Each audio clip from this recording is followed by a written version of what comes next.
তালের রস হল গ্রীষ্মকালের তাল গাছের ফল থেকে আহরিত এক প্রকার মিষ্টি রস।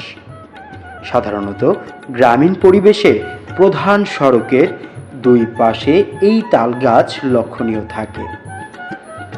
এই যে দৃশ্যটি দেখছেন, এটি সাধারণত বগুড়া জেলার একটি গ্রামের সড়কের পাশে রাস্তার তাল গাছের চিত্র। তালের রসে ভিটামিন এ, বি, সি এবং জিঙ্ক, ক্যালসিয়াম, পটাশিয়াম ও আয়রন জাতীয় পুষ্টি উপাদান রয়েছে।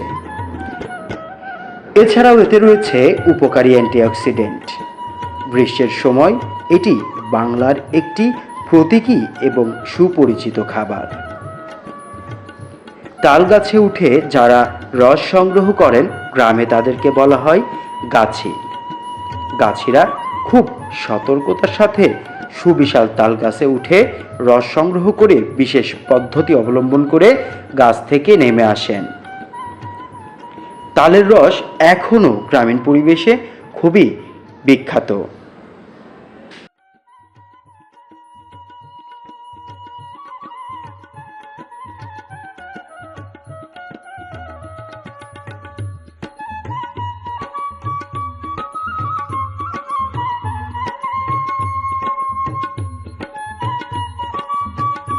ভালো। আমরা মাঝে মাঝে আমাদের পাশের গ্রামে আর কি এই রস লাগাই, আমরা মাঝে মাঝে আসে এই রস খাই আর কি। রসটা খুব ভালো, সুস্বাদু আর কি।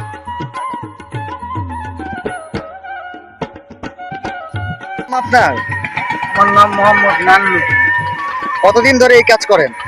আমি শুরু থেকে এই কাজ করি। সারা বছরই কি এই কাজ হয়? কার্তিক মাসে গাছে উঠি, খেজুর গাছ কাটা শেষ করে তালের গাছে উঠি। এই তালের গাছে জ্যৈষ্ঠী মাছটা থাকে। কেমন ইনকাম হয় এটা দিয়ে? এই তালের গাছে 1000, 1200, 800, 900 দিন কমে। কয় মাস চলে এটা? এটা 1.5 থেকে 2 মাস। 1.5 থেকে 2 মাস প্রতিদিন এত ইনকাম হয়। আর হচ্ছে যে কিভাবে কি করেন, মানে এই খেজুর গাছ তাল গাছের রস বাড়ার জন্য কি কি করতে হয়, কিভাবে গাছ লাগাইতে হয়? তালের গাছ যখন প্রথম কাটা হয়, হুম। 20-25 দিন গাছ ধোয়াতে সময় লাগে।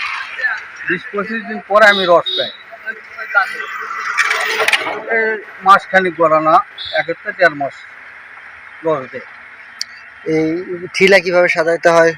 এলা এলা ওই মনে করো বাড়িতে দেওয়া লাগবে, সাফ করা লাগবে, করার পর আগুনেতে পোড়া লাগবে, তারপরে গাছে আনা লাগবে। দিনে 3 বারই ঠিলা বসানো লাগবে। আর আপনি হচ্ছে এই গাছের কোন অংশ থেকে, মানে কি কাটলে রস বের হয় এটা একটু? এই মটরা গাছের হলো ওই ডাঠি, আর মেয়ে গাছের হলো তালের বাজার থেকে রস। কোন রসটা সবচেয়ে ভালো? মেয়ে গাছের রসই ভালো।